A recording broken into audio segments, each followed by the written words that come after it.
This is Domenico. I'm here for Rockstar Addiction. We're here with Casey from the Wonder Years, one of the three guitar players. Awesome. And first thing we'd like to ask you is, how's this tour been going? Like, what's it been like to be been on such like a diverse bill with bands like Comeback Kid, 4 Years Strong, American Fangs? Like, what's been the best part about it? Well, I mean, to start with, everybody on the tour are the best people you could ever hope to be on a tour with. Like, obviously, like we did a tour earlier this year with Comeback Kid and Set Your Goals, so we knew them from that, and it's just almost been a continuous of that. Those guys are incredible, the band's amazing, and you couldn't ask for better dudes to be on the road with and hang out with every night. Same goes for 4 Year. We just did some dates in Europe with them earlier this year as well, and that was the first time we kind of got to know them. And so now it's incredible to be able to do a full U.S. a longer extended tour with those guys. And American Fangs, same thing. They came into it. Didn't know much about them, didn't know them as people, but very quickly gelled with everybody, and it's been incredible. They've been doing a great job every night, and just solid people around the board. So that's probably the best thing about the tour from that aspect is that everybody behind the scenes even, but I think a lot of that does translate into performances and the general way the show flows is that everybody gets along, and there's no like rock star bullshit like kind of stuff behind the scenes, which is awesome. Awesome. Just kind of going off that, I mean, what goes into your live show to make it so energetic and like compelling? Well, I mean, a lot of it is, there's songs that we enjoy playing live, obviously, and I mean, every night we try and put 100% of ourselves or more into it, and really, I mean, like, all the stuff that we write about, and especially the new record, Upsides, is stuff that really embodies where we are in our life and things that that really relate to who we are as people, and so that translates on stage. So it's a lot easier, obviously when you're playing songs that mean something to you personally. So, and that comes out on stage, and that's what we try and do, and we try and play for kids that are and hope that they're just as stoked, if not more, about the stuff that we're playing as we are. So. For sure, yeah. And we also wanted to ask, what's the switch like over at Hopeless Records been like so far? And we also kind of wanted to ask, how it's been. Do you guys have any feelings about being on kind of the same label as bands like All Time Low and Fire and stuff like that? Yeah, I mean, we get asked that question a lot. Obviously, like it's something new. It's a big step for a band like us. Obviously, we were on No Sleep Records previous to that, and we like loved what Chris did. Chris Hansen, who started and owns No Sleep Records. We wouldn't be here without him and what he did for us and how he helped us out. But it is, it is a little different, even in the simplest sense that it's a label that has more people, working for them, and so it's a larger team basically that you come into. Whereas with Chris, when we were working with him, it was just him and us. So it was one more kind of member of the whole team trying to push forward what we were trying to do and what we were looking to accomplish. Now with Hopeless, it's great because like you said, with a few of the bands that they mentioned, especially All Time Low, who's had incredible success doing what they do on Hopeless.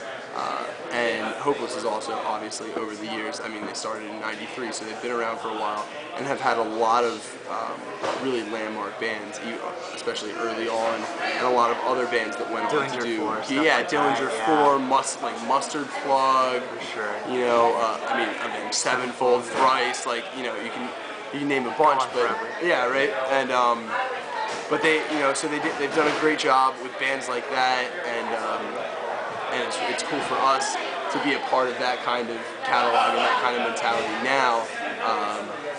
And it's just cool because they have a little bit more experience. Obviously, they're an older, more seasoned independent label. so they have a few more tricks up their sleeve, hopefully, or was the idea. And it's been great so far. They, like the biggest thing with Wonder Years is that we, for the majority of the time, the things that we try and convey, like through the music and the way our band is portrayed and the way people view our band, it comes from us. It's not something that's, okay, well, we have these songs and, how do we, what do we do with everything else? We're the kind of band that wants to be a part of developing the idea for everything, the artwork, the songs and everything that comes together with the band, the live show, things like that. So, and they've been really supportive and are really helpful with once again, so it's been great thus far, the transition. Awesome. Kind of switching gears a little bit, we wanted to ask you about what's kind of an unobvious influence on the Wonder Years?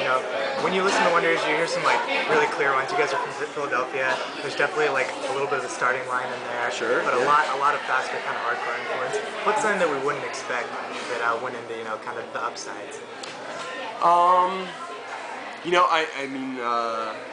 An obvious one that actually comes to mind for me, just because I know a lot of the dudes in the band love this specific band, and it actually, you wouldn't think it, but a band called the Hold Steady, which a lot of us are huge Hold Steady fans, and Soupy especially, who obviously he writes the lyrics for that record, and I think we were listening to a lot of the Hold Steady at that time as well, just in the van and on tour, and when we were putting the record together. So I think you'd probably, if you really looked at it or listened to a few Hold Steady records, you'd find that kind of that lyrical approach where like it's telling a story. Yeah, very like a lot of times linear storytelling, like you said. Exactly.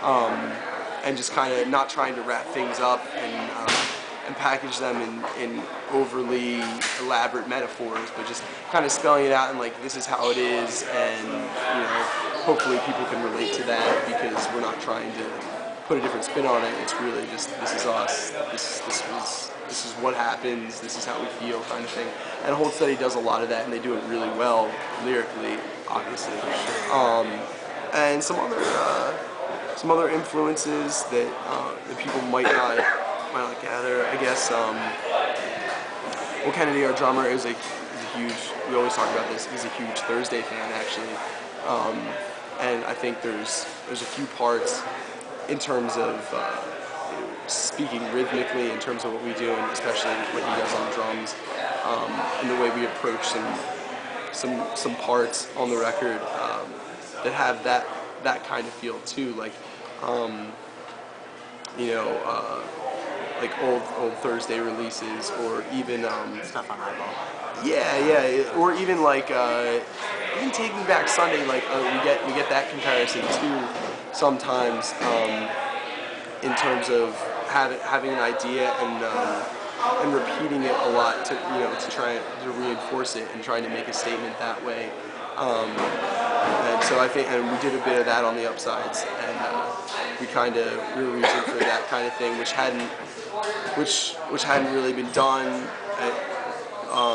in terms of, I guess if you want to qualify this, just the pop punk circuit. So we set out trying to do something a little different in that way too, and you see bands like Taking Back Sunday with really repeating important lines of songs and structuring things like that. So that would be another one that I think might be a little bit more obvious to people listening to the record, but it's not necessarily a band that's in the same field as us directly. So yeah. Awesome.